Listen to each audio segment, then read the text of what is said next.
the wonderful Buddhist mantra.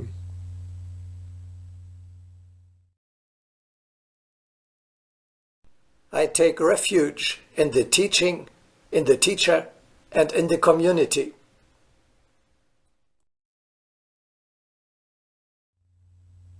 Takes on a completely new practical dimension. If you are ever overcome by disgust, distress, unhappiness, or dejection, you can actually run away. Seek refuge in your community on the holy mountain.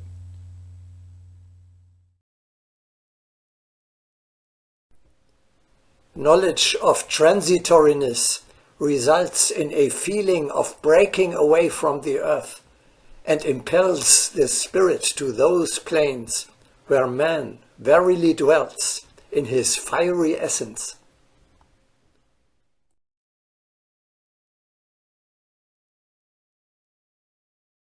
What is happening there? How does that help me?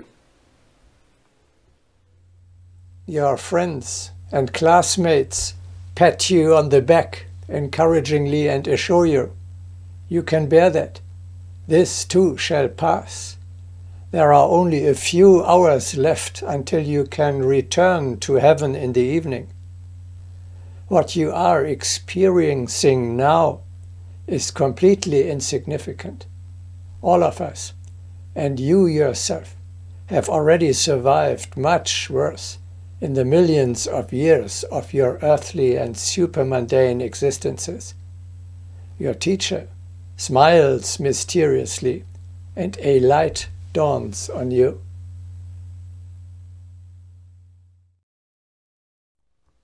What on earth looks like a misfortune is revealed in your true existence as a test imposed on you, as an opportunity given to you, so that you may grow greater. This refuge, however, is open to you only if you practice life in the higher world on a regular basis. If you suddenly and unprepared try to gain access to these holy halls in a moment of need only, you will hardly succeed.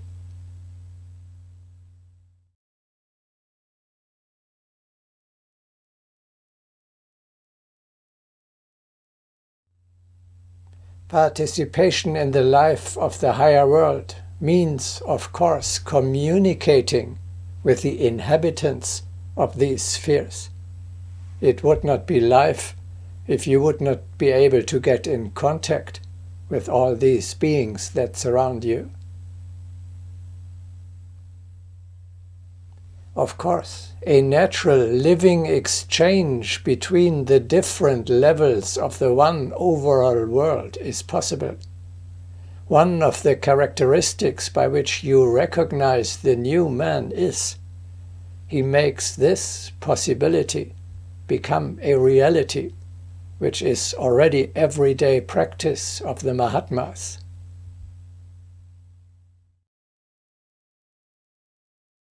We have entire strongholds in the subtle world. You already know their names. You have heard about the structures created by thought. The abode of the hierarchy in the Himalayas is in constant communication with the abodes in the subtle world.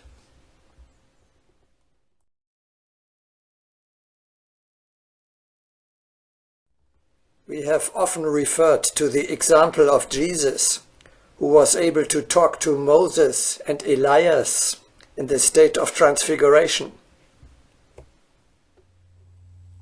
There is nothing miraculous about that. All we see here is a human being who has climbed a higher stage of evolution and acquired the corresponding higher skills. You can do the same if you refine your inner spiritual senses, or, in other words, open your chakras. There are people even in our time, and you too have met them, or reliably heard of them, who are closer to the higher world and begin to use its immeasurable possibilities.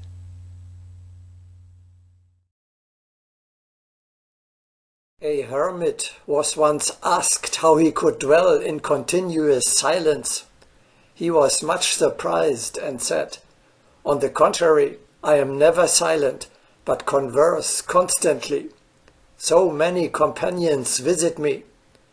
The hermit had drawn so near to the invisible world that it had become entirely perceptible to him.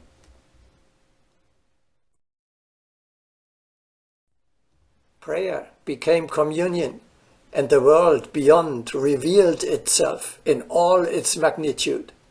To such a spirit, his own transition into the subtle world is altogether imperceptible.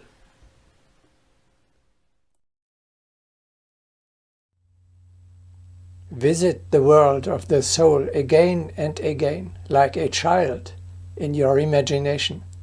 If only you linger there long enough, in time you will also be able to get in contact with its inhabitants. This possibility, even if I take it for existent, is in any case far removed from my today's level of development. How can I learn such a communication?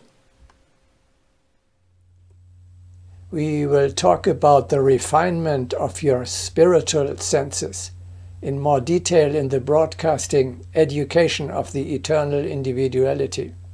Today, we can already say,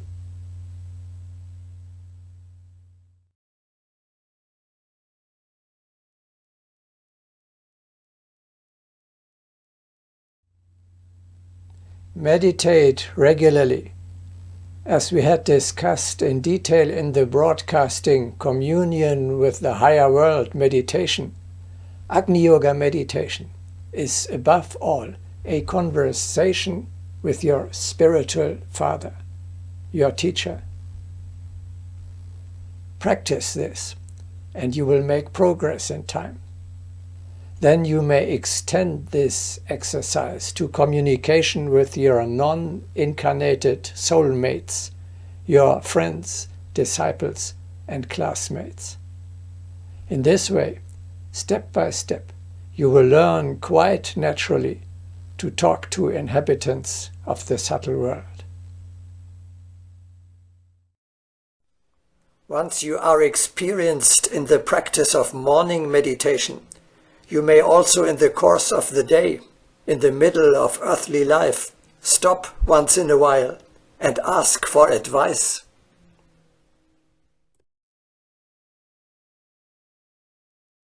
The supermundane world sends its communications by day and by night. They contain not only general advice, but instructions for everyday events. Thus one can see how close the supermundane world is to the earthly one.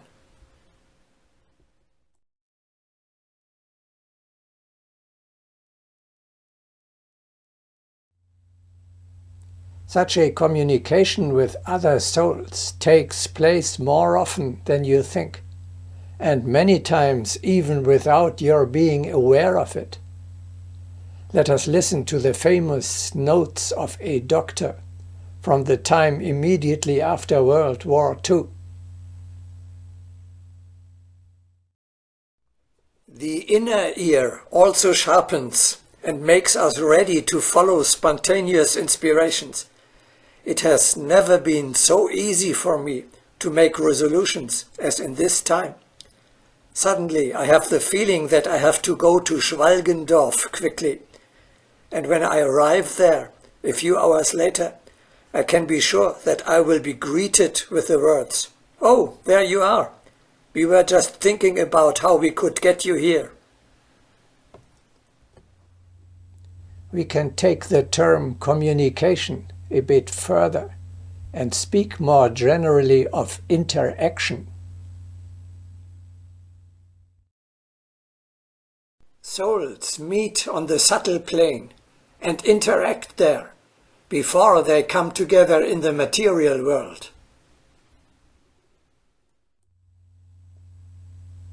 There are many examples of this. Here are some I have experienced myself. Many years ago, I was in love with a woman. Let us call her Aimée. Apparent coincidences brought us together again and again against all odds.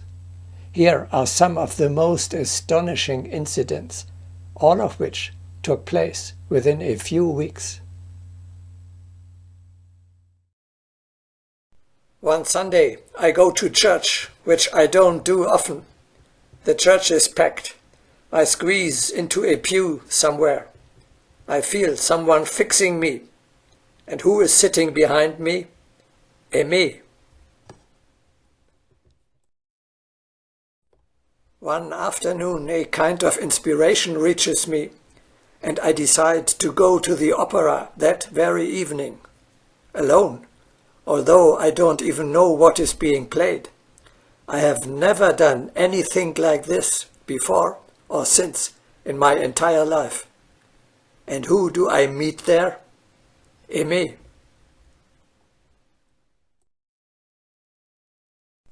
One day I go to a hairdresser I have never been to before or later. Who is sitting there? Aimée. Back home, I imagine that when she drives back, she should actually pass by my house.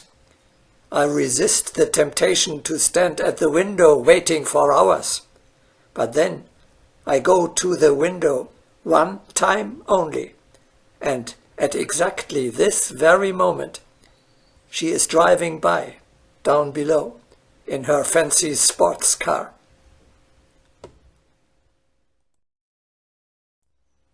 I go to the concert. Aimée is singing in the choir. We don't have a date. After the performance, I walk out by any one of the numerous exits, thinking to myself that she will probably take the artist's exit. And who do I discover?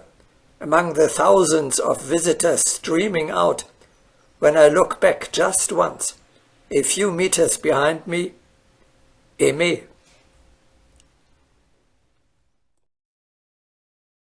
Why is it that you tell me all these nice little stories?